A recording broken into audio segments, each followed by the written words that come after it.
Ассалаумағалейкум. Отау ішіндегі подкастының нәубеттегі санын басылаймыз. Тарихтан бәршеге мәлім, отау бұл біздің үлкен ғазинеміз, битакрар дүрданамыз.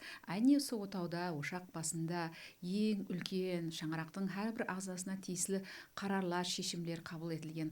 Отау ошақ басы бұл шын мәнідегі біздің тағдырымыз, тарихымызбенен бірге жасап келатырған бір үлкен майдан. Біздің отауымыздың есігі хәмеше ашық. Бүгінгі санын мен Назира Мамбетшарипова һәм шәкіртім Динара Қалибекова менен біргелікте алып барамыз.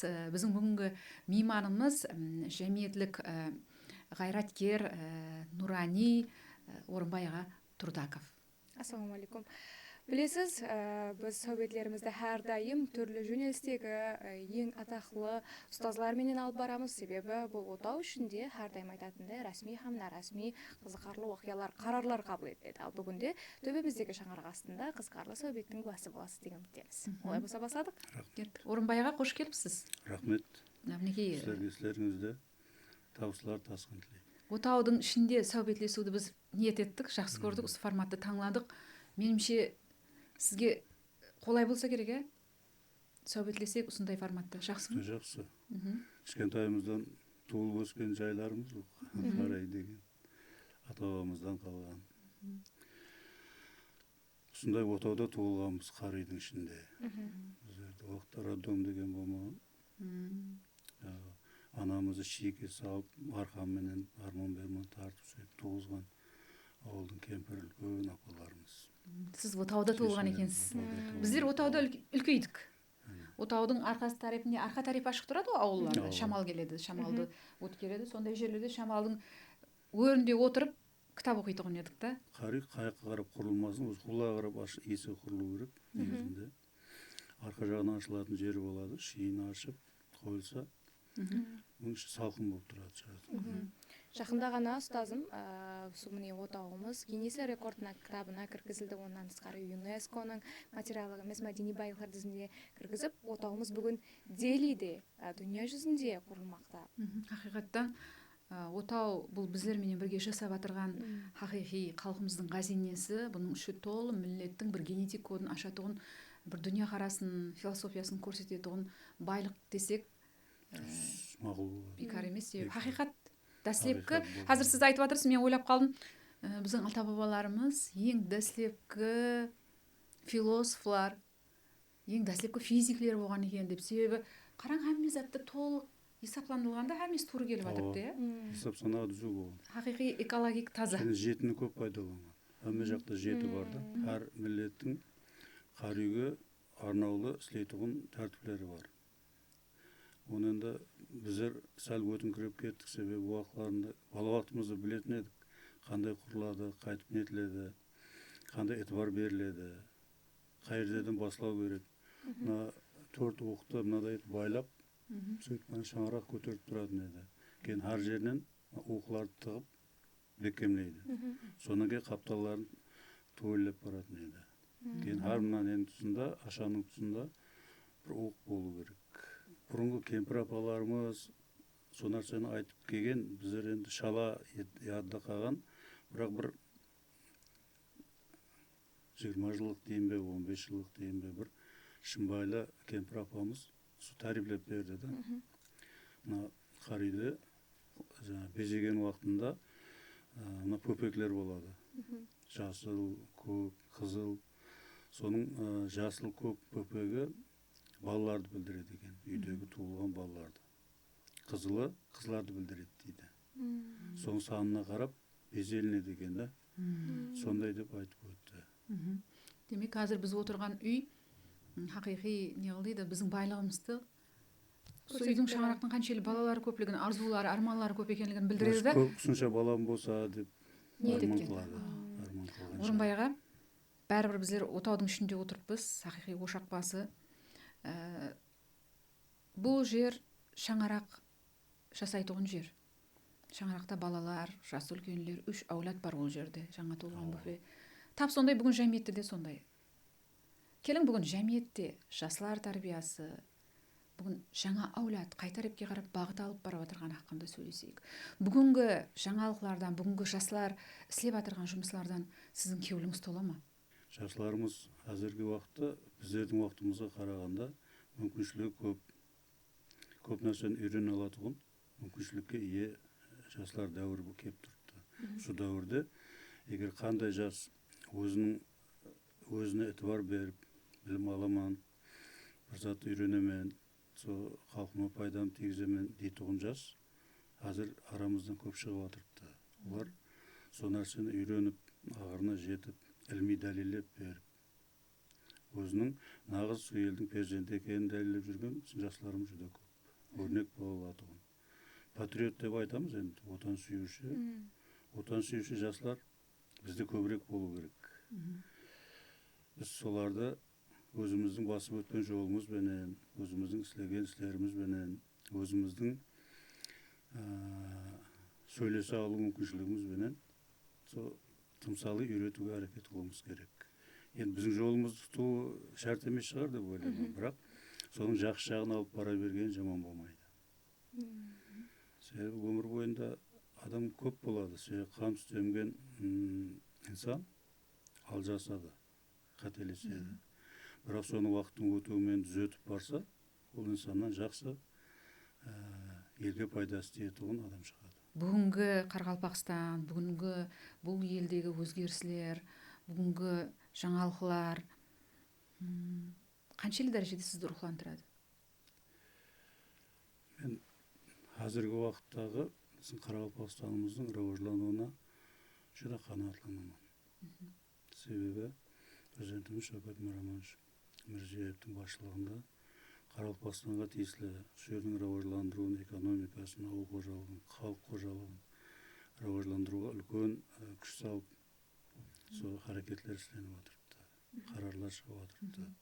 Сонда жоғары кеңесіміз, министрлер кеңесі, солардың басшылығында халыққа деген етібар, инсан қадір үшін деген өз негізінде лозунгымыз сонан барады, шақырығымыз. Сол шақырықтың текарында істеніп жатқан жұмыстар жүре көп. Мүмкін кемшілігі бар шығар. Кемшіліксіз болу қиын бұл нәрсенің де. Біз сол қанша ілажы барынша кемшілігін азайтып, жетіскеншілігін көбейтіп бара берсек, халқымыз камалға келеді, жастарымыз рауажданады, пікір ойы тереңлеседі. Сол адамдарды сондай тәрбиелеп барсақ, ертең біздердің орнымызға келген адамды уайымсыз, қиналмастан тастап кете аламыз орындарымыз сол адамдарға да. Еш қиналмастан. Егер бір нәрсе үйрете алмасақ, қиналып қалсақ, бір-біреуді түсінбей басласақ, ол уақытта тема басқаша болады. Темаларымыздың бір-біріне сәйкес келуіне әрекет қылуымыз керек. Жастарменен бір неде сөйлеуге, бір нотада сөйлеуге әрекет қылсақ, меніңше жастарға жағуымыз да керек. Жастарға түсіндіре алуымыз да керек. Сол нәрсенің екеуінің басын құрастырып істеу әркімнің қолынан келмейді. Мен енді мақтанып айтуым қиын болатын шығар. Қолымыздан келгенше әрекет қыламыз. Оны жастар қайтып түсінеді, қайтып жұмақ шығарады. Ол өздеріне пайлы. Адамлар үшін қолай қала жарату, жастар үшін әр түрлі рауаждануына имканият жаратады, майданларды жарату бүгін күн талабы. Сол мәністе алып қарағанда бүгінгі өзгеріслер, бүгінгі трансформация тараудағы қаншелі пікір білдіре аласыз бұл хақында? Ішкі істер бөлім бастығы болып істедім. 8 участковыйым бар еді, ол участковый дейтін еді. 8 участковыйым біреуінің транспорты жоқ еді. Хакімменен келісіп 8 ат алып бергенбіз. Колхозлардан, колхоз бар еді уақытта. Ат алып бергенбіз. Қарасақ атты оны жем беру керек екен, от шөп тастау керек. Қарау керек. Участковыйдың қолынан келмейді. Күтім керек атқа. Хакімменен келісіп 8 атқа қарар шығартырып, сол жердегі фермер бар ма, колхоз басшылығы бар ма, сол басшылар арқылы сол нәрсені шөлгенместіруді тапсырма қылатын қарар шығартырдық. Сөйтіп атларды колхоздың өзі бағып беретін болды. Біз мінеміз, айланамыз, тәртіп сақлаймыз, өзіп болған жерге барылады. Енді ол күн емес. Қазіргі күні ол нәрсені айтса күлкілі. Бірақ уақытында болған сол. Біздердің Қарақалпақстанның Қыржылығы деген совхозымыз бар еді, шаруашылық. Жүдә кең. Бір шеті неге дейін барады? Қаратауға дейін барады ол колхоздың, совхоздың. Сонша қойы, сонша малы бар. сол шопанлар жасап жатқан жерлерге атпенен бармаса, ол көлікпенен бару қиын болады. Жайлау да ол. Оның құмы жері бар, басқа жері бар. Міне сол аттың пайдалы жері де көп. Машина өте алмаған жерден ат өтеді. Енді қазіргі уақытта ой деп айтуға хақымыз жоқ, себебі аттан күшлірек техника керек. Бізде ұрлықшы, тәртіп бұзарлар бізге қарағанда техникада көбірек қамтылған. Оларда бар да сол нәрсе. Қазір 21 ғасыр, жастар алдынан һәм затты біледі да. Біледі. Біздердің жете алмайтынымыздан біледі. Біз міне соның үшін Шөгет Миромашқа үлкен рахмет айтқымыз келеді. Міне ішкі істер органы қызметкерлері, пенсионерлері атынан. Біз рәтленіп қараймыз қазіргі уақытта. Міне профилактика инспектор деп айтылады, бұрынғы участковый. Профилактика инспекторына қызмет үйі. Мысалы үшін мен участковый бір жерге барсам, Қараүзек пе, Шымбай ма, барсам барған жерімде, сол мақалламда менің жасайтын үйім бар. Қызмет үйі. Менен алдыңғы шығып кетеді, онан кейін мен барамын. Мен шығып кетсем, мен орныма сөйрек келген профилактика инспектор жасай береді. Қызмет үйі бар, бала шағаңды апарып сөйреді боласың. Қызмет қанасы бар. Адамларды сөйреді қабыл қыла алады. Арзасын алады. Адамлар жуыртып жүрмейді, арман берман. Қалаң орайына кел, район орайына кел, нөлеге хабарлас дегендер қазір қалып кетті. Қазір непосредственно адамдарменен сол жасап жатқан жерінде ұшырасып, айрым мәселелер сөйердің өзінде шешіп. Қазір профилактика инспекторларына сондай мүмкіншіліктер берілген. Хакімшілік кодекстің бір қанша статьялары бойынша сол тұрған жерінде штраф салуға хақысы бар, шара көруге хақысы бар. Бұрын сотқа апаратын еді. Демек, уәкілдіктері кеңейген екен да, профилактика инспекторларын. Қыржылық совхозынан бір шопанды я сол қасында істеп жатқан біреуді нарушение қылса, оны Қараүзектің судына апарып жүру керек, документ түзу керек оған. Қазір сол нәрсе сол басында шешілетін қылып істеледі. Себебі бұған уақыт аз кетеді. Адамлар қиналмайды.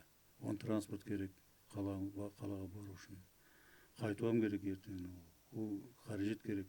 Сонша нәрсенің хаммесіне бархан беріліп, сол жайдың өзінде шешілетін қылып істеледі. Оның үстіне әрбір профилактика инспекторына президентіміз бір-бірден машина берді. Неше участковый болатын болса профилактика инспектор. Әрқайсысына жеңілдетілген кредитпенен машина берді. Астында машинасы бар оның. Ол қалеген уақытында қалеген жеріне бара алады. Сондай мүмкіншілік тудырылған уақытта біздің профилактика инспекторларымыз өзін көрсетіп, халыққа танылып. Кейінгі уақытта президентіміздің тапсырмасы сондай, біз халықшыл ішкі істер қадымы болуымыз керек, қызметкері болуымыз керек. Халықтың арасында жүре алатын, халық өзінің баласындай hürmet қыла алатын жағдайда қызмет етіп білуіміз керек. Егер оны істей алмасақ, біздің бағамыз белгілі қандай болады. Соның үшін міне жылдың жұмағы кешегіде қаралып шығылды, ішкі істер министрлігі бойынша. Бізде 265 мақалада жинаят болмаған. Сол жылдың жұмағы менен. Тек 22 мақала бізде қызыл тайпада қалған. Қаралпастан бойынша 22 мақала қалды деген сөз, ол жинаяттың қанша азайғандығын білдіреді. Бәрібір жинаят біреу болса да жинаятты. Жинаят, о. Мысалы үшін міне Бозатауда арасында бір жинаят болып қалса, ендігі жыл сол екеу болып кетсе, 100% өскен болып есептелінеді. Отчетта сондай жазылады есапта. Бірге бір өскен болады да, Пәлен деген районда 100% өсіп кетті дейді. Жинаяттың қазір кейінгі уақытта рауырланып жатқан 4 түріне етібар беруді тапсырма қылды. Біріншісі деді шөкемлескен жинаят. Организованный преступность алдынан болған, азыран бар. Кейінгі жағынан білмедім, болмай қалуы мүмкін. Бірақ қазір бар нәрсе.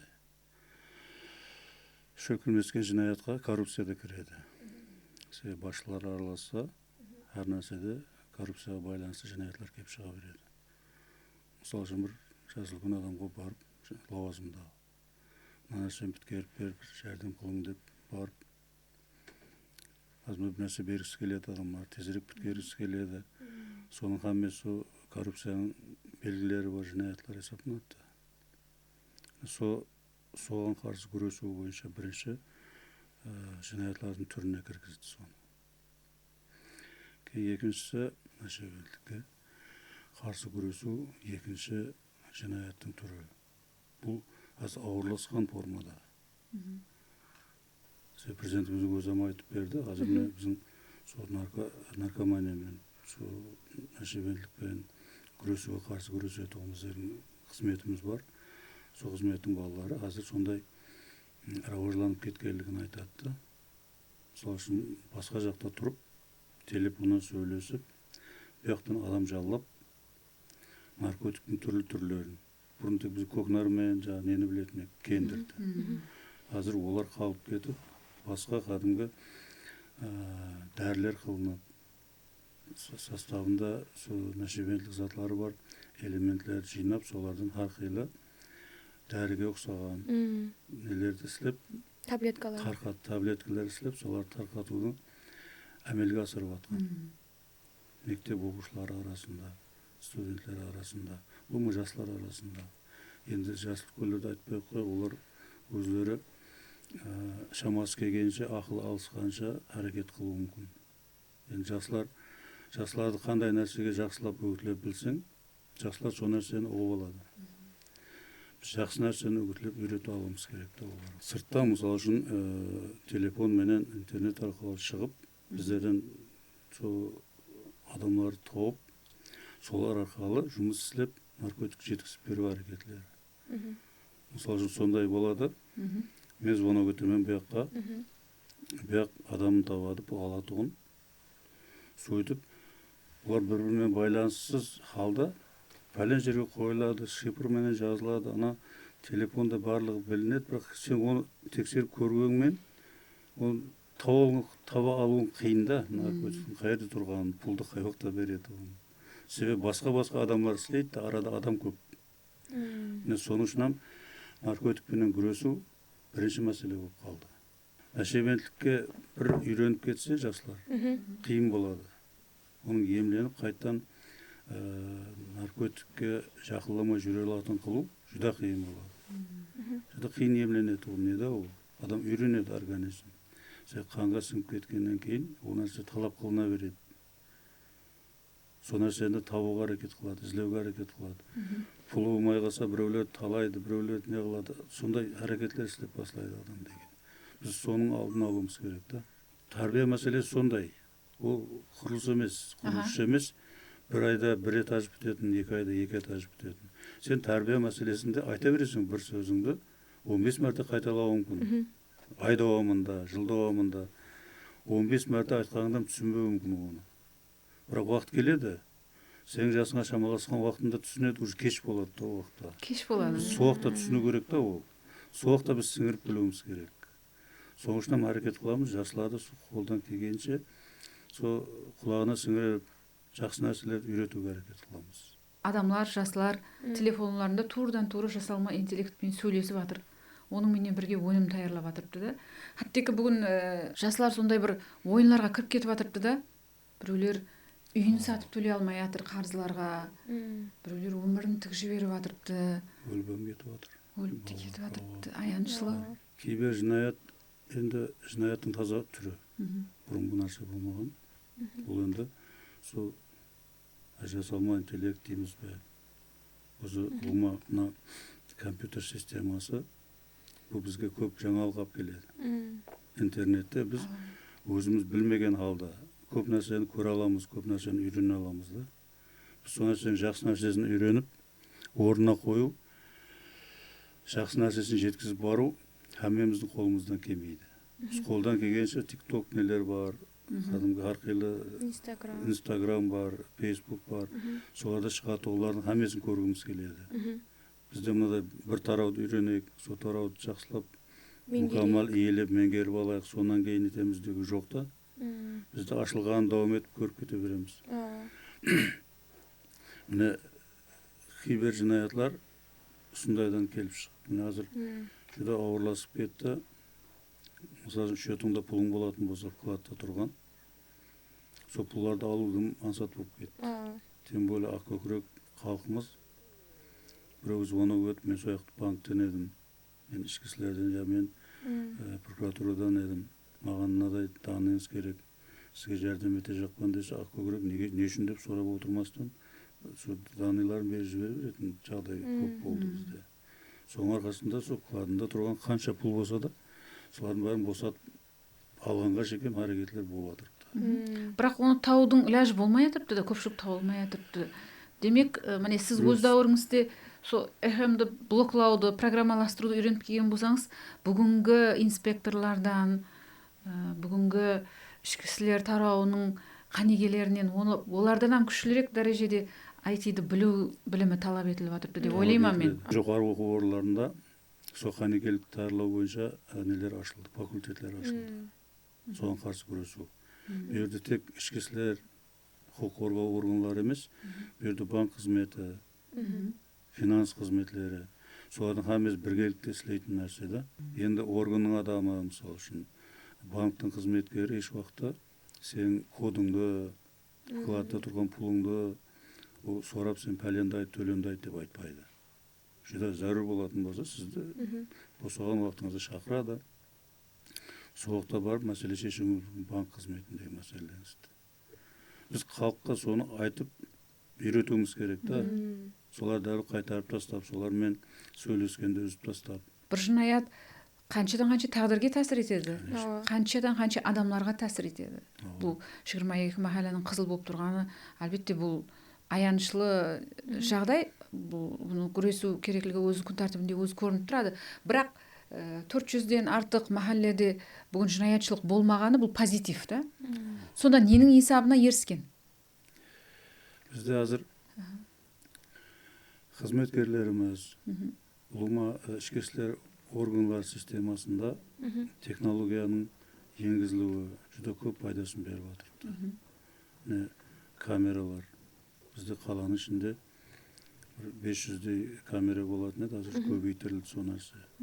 Үстіне этаж жайлардың подъездеріне, базарға, адам көп жиналатын жерлердің әмесіне камералар қойылды. Адамның өзі білмеуі мүмкін, ұрланған затын несін. Біз камерада көріп тұрыпты, қызметкерлеріміз бақылап отырыпты. Сол жерде команда беріледі, сондай адам барып деп айтылады. Ол адам білмеген жағдайдан біз ол нәрсені тауып әкеп жинаятты аша аламыз да. Сондай неге келген. Біздердің уағымызда соны жаңағы аяқпен жүріп іздейтұғын едік. Операботникпіз. Мысалы үшін бір жерде ұрлық болса, бір жерде жаңадай жинаят болған болса, барып сол жерде жинаят істенген орынды көріп, сол жерден жаңағы тиісті затлары болса, соларды алып, соны жұмақ шығарып, кімдерді іздеу керектігін әрекет қылатын едік. Кейін жаңадай ұрлық болатын болса, сол атрапларда ұрлық істеген адамдар есап тұрады бізде. Бұрын ұрлық істеп қамалып келгендер. Соларды тексертеміз, қаяқта болды, не қылды, соғақта қайерде еді. Сондай қылып істейтін едік. Қазір ол нәрсенің хамесі қалып кетті, бізде компьютерде тұрыпты олар. Бармақ іздері тұрыпты. Бізде міне паспорттың өзінде бар бармақ іздері. Шыға береді. Бір жерде дәру анықталып, неге компьютерге кіргізіп жіберілсе, бізге шығарып береді сол нәрсені. Біз дәру анықлай аламыз да. Кейін словесный портрет деген болатын еді. Мысалы үшін бір хулиганшылық қылған болса, соны түртісін білесен бе деп художник шақыратын еді. Художник сызып беретін еді жаңағында. Қазір оң таза системалар шықты. Жасалма интеллекттен шығарып береді, сол адам өзі қылып береді. Демек, қазір тезірек әрекет қылып, тезірек нәтижеге ерсе болады, тезірек сұрса болады. Біз алдында жүріппіз да, мысалы үшін. Жаңағы қалтасына ұрланған затты білмеу мүмкін ол адам. Біз біліп отырыппыз да. Енді сондай әрекет қылынса жинаяттың алды алынады. Жастарды жинаятшылыққа басылып барушы видеоларда, контентлерді аз емес. Қазір президентіміз сола бойынша да мәселен контент орайын ашты, жас балалар үшін ашты, соларды бүгінгі күнде жөнелтіру бойынша. Сіз өзіңіз не деп ойлайсыз? Ол нәрселер қанша тәрізді тәсір етеді? Адам шәніне тиетін нәрселер жаңа медиада көрсетіліп нетілмеу керек. Социал тармақларда. Зорлап кеткен, мысалы үшін, шына тонап кеткен, суретке алып, мысалы үшін сабақ ұрып тастаған, беті көрген, солардың бәрін суретке түсіріп көрсете беру жақсы нәрсеге алып келмейді. Біз ол нәрсені қолдан келгенше жинаятты ашып, сот арқылы әрекет қылуымыз керек. Сотта ол соттан шықпағанша ол адам жинаятшы болып есептелмайды. Бумаланушы деп алып жүріледі. Біз білеміз, ұрлық қылған, суретте тұрыпты, камерада алынды, ол дәлел бола алмайды. Біз сол адам өзін ықрар еттіріп, сол жинаят істегенлігін өзі мойнына алатын жағдайға алып келуіміз керек.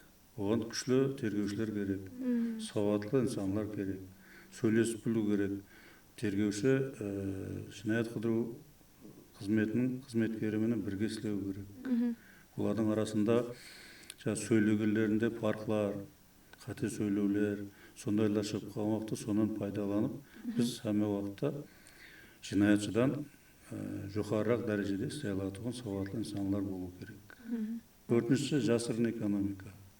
Бізде теневой экономика деген жүда бюджетімізге зиян келтіретұғын біздің ең ауыр нелеріміздің бір формасы. Бір пекарня ашып істеп жатырыпты. Екі адам есаптан өткен, біреу соның баслығы, біреу бухгалтері. Соның айлығы есаптан өтеді, оны жауап атқан бар, илейтұғын бар, оны тасып апарып сататұғын бар. Солардың бәрі есапта жоқ та, қолына солай ақша беріледі. Күніге пәленбай соны. Біз ана қалған 4 адамды бөлмейміз, тек 2 адамға налог салық төленіп тұрды да, біздің есабымызда. Ол жерде 6 адам істеп жатырды. Мен тек мысал үшін айтып жатырмын.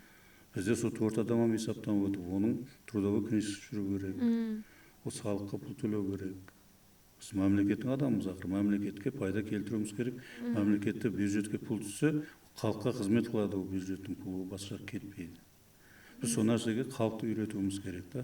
Президентіміз айтады ғой, профилактика инспекторлары мәхәлленің құлып кілті дейді да. Мәхәлледе кім жасайды, ол үйге кім кіріп шығып жатырды, кім қаяққа барады, бәрін профилактика инспекторы, егер сол мәхәлледе хақиқаттан да адамлардың арасында жасап істеп жатырған болса, ол біледі. Соның үшін сол мәхәллеге солардың үйін құрып қойдым не. Жаңа бір форматта, бағана өзің сауеспеден айттыңыз. Халық сенеді. Себебі участковый профилактика инспектор сөйт жасап жатыр. Бала шаға сөйірді, баласы мектепке барады балаларымен. Оң жоралары бар, достары бар. Ол байланысты білдіреді. Адамлардың арасында сенімді сөйлесу кеп шығады. Себебі мен ана профилактика инспекторы, ана капитанның баласы, мен балам жорасы бірге оқиды мектепте. Үйіне барады, бірге шай ішеді, кітап оқиды, сабақ даярлайды. Бұл нәрселердің қаммесі халықпен араласып бірге істесуді білдіреді ол нәрселерді. Ішкі істер қызметкерлері балалары өзлері семьясыменен со жәмиетке кіру керек, махалланың жәмиетіне кіру керек. Сол уақытында сенім пайда болады. Оның қандай адам екенін түсініп бастайды. Бұрын милиция қызметкері деген бір әйтеуір қиямет жаңағы қорқыныш пайда етеді, оның нелер болған уақытында. Адамға қорыққан милицияға баруға, өзімізден қорқатын ек мысалы уақытында. Қазір ортадағы дивал алып тасталды ма? Дивал алып тасталуы керек. Адам һәм профилактика инспектор ортасында, адам һәм ішкі істер ортасындағы дивал бүгін алып тасталды. Өзінің інісіндей, баласындай көріп сөйлесе алатын жағдайға келу керек. Келеді бұл нәрсе, себебі жасап жатыр сол жерде. Ол кемінде 4-5 жыл сол жерде болады ол участковый. Профилактика инспекторлары мәхәлледегі ең білімлі, пікірі озық, бір адамлар хүрмет ететін бір идеал образға айлану керек та, өзі күтілген мақсат те сол ғой. Сондай болу керек. Егер міне біздер пенсионерлер тәжірибемізді үйретіп, соларға қасымызға ертіп жүріп, сол кабинетіміз самый уақытта ашық. Көп жақсылар келеді. Ұстаз шәкірт бар, келеді, мынадай нәрселер бар еді, ойласайын деп келем деп келеді. Соларға түсіндіреміз қолымыздан келгенше. Енді ол қаншасын қабыл етті бір Алланың өзі біледі. Бірақ мен ойлаймын, әрқайсымыз жақтан айта берсек, ол түбінде бұл нәрсе керек екен, міне кеше пәленше айтып еді, бүгін төленше аға айтып жатырды. Бұл мәнісі бар нәрсе ұқсайды деп, кеуіл аударса, соның өзі біздер үшін үлкен жетістікке көп есептеледі. Апай Орынбай аға болсаңыз, кеште ме яки күндіз бе қалада әрқайын жүре аласыз ба? Қаншелі қала апай адамлар үшін Қауіпсіз қала. Қауіпсіз, тыныш. Соған азы кетіріпті. Нөкісті әрқайын жүре алады. Мен өзі азанда, кеште, түнде пияда жүремін. Дүканларды айланып, ақыларым мынау алып қайтамын. Көше тыныш. Нүкісте ондай болмаған уақытларында. Бір уақытлар сондай болған. Нүкісте жүда жаңағы нелер көп болған. Тәртіпсіз балалар көп болған. Көшеден жүру қиын болған уақытлар болған. Себебі ауыл болып қауымдасып жиналатын болған балалар. Ана ауыл, мына ауылды күшлі сезетін болу керек. Біреу кім атаман болады, кім не болады деген мәселелер қойылған уақытлар болған. Қазір сол нәрселерге бархан берілді да. Бүгін Нүкіс бір уақытлары шетелден бір 2-3 инвестор келетін болса, бүгін самолет инвесторлар келеді да, Нүкіске қонақлар келеді. Советский музей дүниядағы екінші Лувр, ашық аспан астындағы бір музейдің бірі, дүниядағы Сахарадағы Лувр дейіледі. Хәме келеді. Ішіне кірсеңіз, шетелден дүнияның 4 тарапынан қонақларды көресіз, туристерді жүргенін. Нүкіс үшін мәнеде мейманлар үшінде бір қолай қалаға айланып жатырды. Енді жақында Нүкісте 24 сағат істейтін туризм көшелері пайда болып жатырды да, болайын деп жатырды. Неге үлкен жақында Жойбарымен таныстырылды, өзіңізде хабарыңыз бар. Бұл неге алып келеді? Бұл ненің нәтижесі? Турист 24 сағат қауіпсіз жүре алу имканияты жаратылу керек та. Бұған кепілдік берілді. Қуануымыз керек. Бұл нәрсеге қуануымыз керек. Президентіміздің басшылығында шығарылып жатқан қарарлар, күні кешегі мен айтып отқан жаңағы 4 мәселеге барып беріп, басшылардан қатты есеп санақ алуы, бұл біздерге сигнал деп есептеймін. Біздердің және де күшлілеу істеуімізге, және де халыққа араласып, халықтың дәртін білуімізге, сол дәртіне бархан беріп, сол дәртіне дауа болу әрекет қылатуын, және бұнан күштірек істеуге ұмтылдыратуын моментлерді анықтап берді бізге. Осы нәрселер, егер сол 4 тарау, кейінгі ең ауыр тараулар деп жаңа айтылған, шөкелмескен жинаятшылық, нашабенділік, кейін кейбір жинаятлар, жасырын экономика. Егер осы нәрселерге барған беріліп, біз сол халықпенен бірге істесіп, сол мәселелерді шешіп жолға қоя алсақ, жаңа 24 сағат емес 48 сағат жүре беретін болып кетеді адамдар. Себебі қауіпсіз жүретін болсаң, бізде міне көшеде кеште мен қараймын ғой. Ол жас қызлар кішкентай, бір өзі жүрді. Нашар адам сыртта жүру, мысалы түнгі 11-лерде, 10-ларда, мен онан бір 30 жыл бұрын, 40 жыл бұрын не болып істегенмен, 92 жылы қалада істегенмен, 87 жылдан қалада істегенмен, оқылар мүмкін емес еді ондай жүру. Кімді зорлап атқан, кімді ұрып атқан, кімді қырып атқан, сол адамлар топар-топарымен әкеп іркетін едік, сұрастыру жүргізетін едік. Қазір міне сол жұмыслардың hammasini халықпен бірге істесудің арқасында болып жатыр деп ойлаймын. Себебі халықтың сенімін арттыру, халықтың сеніміне кіру өзіне өзі болмайды. Халық hammaga сеніп, өзінің жаңағы келуіндегісін айта бермейді. Біз сол нәрсеге келуіміз керек деп ойлаймын да, уақыт келу керек сол нәрсенің. Сол адамлар жасап жатқан мақалада ма, районда ма, қалада ма, ауылда ма, ішкі істер орган қызметкерлері, прокуратура қызметкерлері, құқық қорғау системасының адамлары бір жан бір тан болып, бір нені түсініп, бір әрекетті, бір жөнелісті қылса, әмен нәрсенге сабып табылады. Жетіскелген болады. Сол үшін жасырын экономиканы тәртіпке салып, соған жаңағы барған бере алатын болсақ, бізде доходымыз көбейеді, бюджеттің пұлы көбейеді, солай емес пе? Жаңаларым салып төлесе, ондайлар көп. Бұл мен пай мысалда айтып отырмын. Өзі ішкі істер тарау қызметкерлерімен отансүйгіштік деген түсінік меніңше қатар жүреді.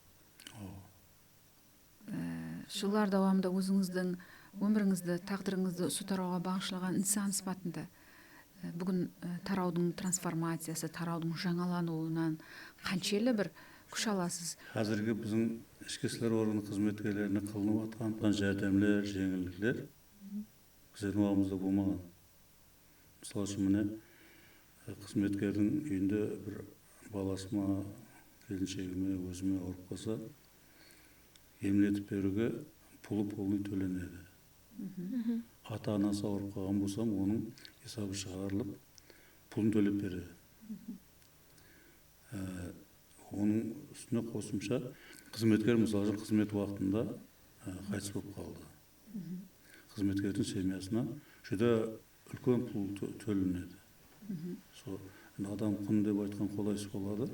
Семьяға жәрдем есабында социалдық қолдау қуатланады. Социалдық қолдау қуатланып 325 миллион берілді, менің қонысым бар еді. Қайтыс болды қызмет уақытында. Сол жігіттің семьясына 325 миллион үкіметтен пұл берілді.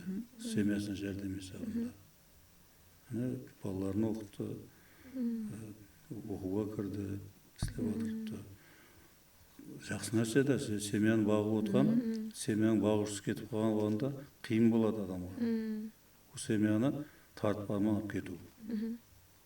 Соның үшін оған андай жәрдем етілсе, бұнда жәрдем көп. Оның үстіне міне балалар оқуға кірейін деп жатырыпты, ішкі істер орган қызметкерінің. Мемлекеттің есабынан оларға тапсиянама беріледі. Тапсиянама деген сөз қосымша бал беріледі деген сөз біздің қызметкердің баласына. Мысалы үшін айтайық бір 100 бал менен өтіп тұрған балалардың қатарын тұрған болса, оның үстіне 35-40 бал қосылса, ол кіріп кетеді ол бюджетке. Президентіміз айтқан бір пікір бар да, ішкі істер органлары адамларды жазалаушы емес, адамларды қолдап қуатлаушы, тізімге айлану керек, адамлардың жәрдемшісі, жақын достына айлану керек деген бір пікір бар. Бұл хақиқаттың мәнісін қаншелі бір ашып берген болар едіңіз? Пікір жүдә дұрыс айтылған пікір, себебі біз халықпенен болуымыз керек. Халықтың мәпін қорғап жүрген адамдармыз. Егер халықтың со дәртіне кіріп, қолымыздан келгенше соған жәрдем ете алатын болсақ, біз со өзіміздің вазифамызды әділдікпенен атқарып отқан инсан болып есептейміз. Мысалы үшін бір адам қиналып отырыпты, міне енді жағдайы төмен болып қалды, ауырып қалды, мысалы үшін басқа бір жағдай, болмаса ұрлық болды үйінде. Сол нәрсені соның үйіне барып, сонымен дәртлесіп, сөйлесіп, сол жәбіркешпенен. Соған қолдан келген жәрдем етіп, тезірек ұрлықшысын тауып беріп, мәселе шешіледі. Ана бала ұнап қалады сол адамға да, жәбіркешке. Өзінің баласындай көріп, әр сапар соңымен сөйлескісі келетін болып қалады. Міне біз осы нәрселерге ітбар қаратуымыз керек. Сол уақытында мен ойлаймын, арадағы байланыс кем-кем жақыласа береді. Сол жақыласа бергей, халықпенен бірге болғай, халықтың баласы болуымыз керек. Халық бізді үрметлеп білу керек. Кәсіптік қызықлы уақиялар болуы мүмкін, кәсіптік қиын машақатлар мүмкін. Қандай бір уақиялар есіңізде бар? Әр естілгеніңізде сызат есіңізге түсетін мәселе. Бірінші орынбасар болып істеп отырмын, бастықтың жинаят қыдыру қызметі басшылығы. Сол жинаятқа байланысты нәрселердің әмесін жауап беретін лауазымда ол. Қыз еткен поселке Гергіш Сауыт деп айтылады. Сол жерде бір кемпірді, оның қызын, ақылық баласын өлтіріп кеткен жинаят болды. Соны ашуымыз керек болды. Бір 2 күн істедік, күн түні. Кім екенін шамаладан өзін тауымыз керек болады. Сөйтіп өзін неден ұсталанды? Елік қалада ұстадық. Сөйтіп елік қалада ұстап, сол жерде райлық бөлімге апарып, сөйлесіп, қалай болған, не болған, алдын дұрыс отырып, көп уақыттан кейін сол мұғалімшілігіне пайдасы тиді ме, тимейді сол ақылары. Сол жақыласып сөйлесуге әрекет қылдым да оны. Отырыппыз енді кабинетте. Сол өзінің Тақтакөпірден екен, жаңа бала, армиядан келген, жақсы үйленген. Келіншегімен тартыс болып қалып, соның нәтижесінде болған еді. Сол келіншегінің анасы, келіншек сойдың ақылын куә қалдырмайды. Өлтіру планда болмаған, адам өлтірген адам емес ол. Кәдімгі апайы ауылдың жігіті да. Сол көп сөйлестік, сөйтіп, жолда қайттық. Театрымыз анау неден елік қаладан берман Сұлтан бабаға келетін жерлерде ойлар бар мынадай. Рация да алмайды, телефон жоқ қой олар. Сөйтіп машинаң өшіп қалған, мен көне машина еді, Жигули. Сонда жаңағы қолына кісен салып, үш адам өлтірген адам бәрібір басқа адам өлтіріп кете берген. Содан сен айттың да машина итерсіз, өшіп қалдық. Экскаватор деп жинаятшы ғой енді, оны сақлауымыз керек. Бірақ машина итерсіз де қорықпай қасында тұрып неттік. Сол отырып, кегенше сөйлесіп келдік.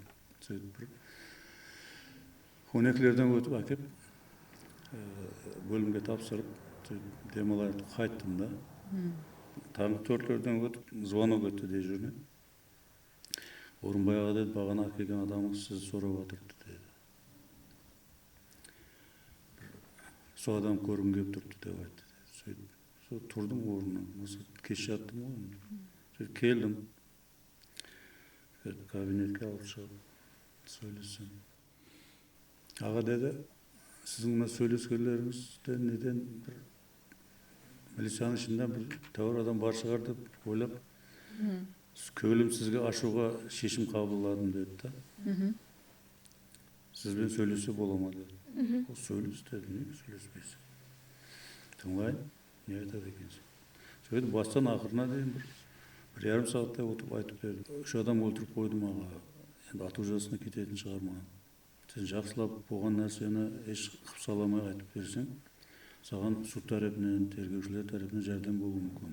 Өз айыбын мойнына алып жазып берді, 2,5 бет қылып. Сөйтіп тергеушілерді шақырып, тапсырып недім.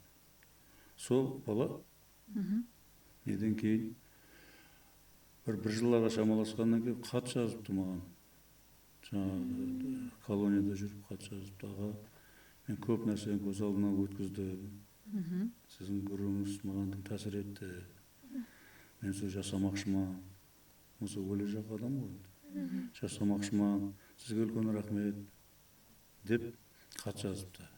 Біздердің халқымызда шүкіршілік деген гәп бар ғой, философия, данышпандылық, ол үлкен түсінік. Шүкіршілік адамды, шүкіршілік жақсылыққа қарап басқарып тұрады да. Бұл күшлі психология деп ойлаймын, бұл күшлі түсінік. Сіз бүгін нелерден шүкірлік етесіз? Денім сау, әр күні азанда тұрған уақытында көзім ашып оянғанына қуанамын. Адам бүгіні бар, кешесі өтіп кетті, ертеңі білмейді, бола ма ол адам, болмай ма.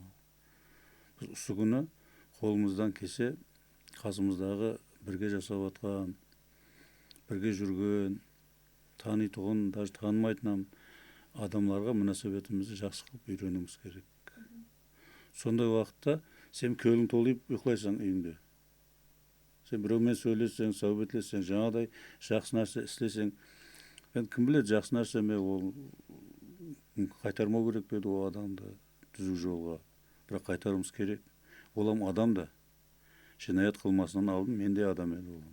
Ешкім жинаятшы болып туылмайды. Жинаятшы болып туылмайды. Оны жәмиетшілік, сол өзінің жасап жатқан орталығы сол нәрсеге мәжбүрлейді. Қандай жолдармен мәжбүрлейді, оны бір Алла біледі, ол нәрсе жоллар көп. Бірақ біз сол нәрседен қайтарып білуіміз керек те бұларды. Жинаятқа қол ұрмайтын дәрежеде біз апарып үйретуіміз керек. Сол адамдардан өзіміздің қатарымызға қосуымыз керек. Сондай милицияның досты болмайды деген нәрсенің өзін надыршылау неге әкелуіміз керек біз. Досты бар екенін дәлелдеп бере алуымыз керек.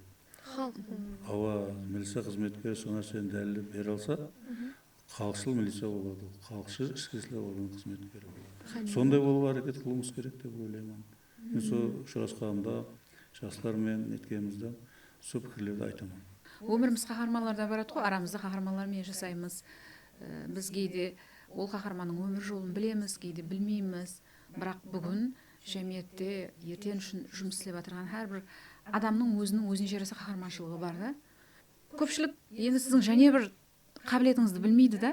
Мен өзім жақында көріп хайран қалдым. Сіздің поэзияға жақынлығыңыз. Бұл көп нәрсені білсең, поэзиям сонdan кеп шыға ма деп ойлап қалдым. Солай ма? Себебі бұл нәрсе менде жоқ еді. енді жаслығымда болған, ашық болғанбыз бір қызға. Соған бір нәрселерді айтқым келді да, оны былай айта алмайсың ғой.